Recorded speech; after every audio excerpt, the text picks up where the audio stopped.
Bonjour à tous. Les lycéennes du Jura se mobilisent. Les élèves du lycée Victor Bérard de Morée ont marqué la journée contre les violences faites aux femmes par une flash mob en mémoire des victimes de féminicide en 2024. Habillées en rouge et tenant des symboles de solidarité, les participantes ont mis en avant l'importance de la prévention et du respect.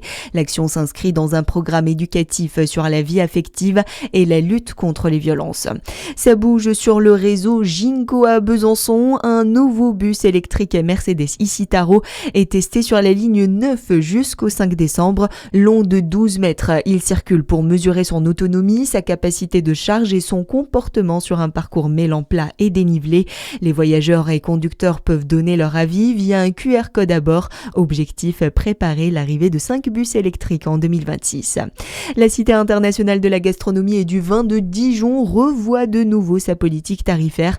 L'objectif, mieux parler aux Dijonnais, aux familles et donner envie de revenir plus souvent. Les élus assument cette nouvelle stratégie plus accessible.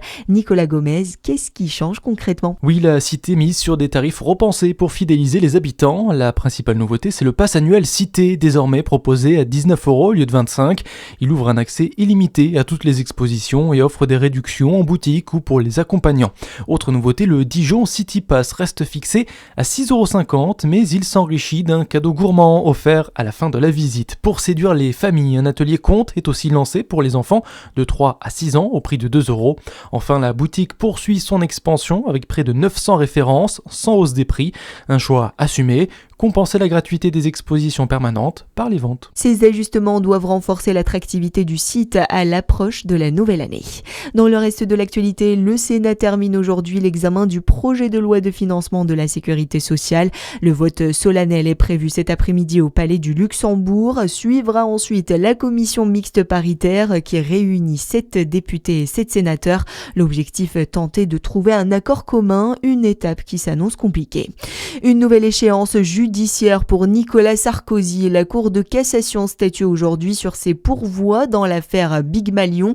Dans ce dossier, l'ancien président avait écopé le 14 février 2024 d'1 an d'emprisonnement, dont 6 mois fermes pour le financement illégal de sa campagne présidentielle perdue de 2012. Si la Cour de cassation rejette le pourvoi, la condamnation deviendra définitive. Et puis un talent jurassien récompensé à Pupillin. La jeune cuisinière Violette Bergeron a remporté la finale du concours culinaire Jeune Talent 2025. Elle s'est imposée après plusieurs heures d'épreuve face aux meilleurs jeunes chefs de France. Le concours a imposé un panier centré sur la coquille Saint-Jacques que la candidate a mis au cœur de son plat principal avant de proposer un dessert autour de la pomme normande. Voilà pour l'actualité, à suivre votre météo sur Fréquence Plus.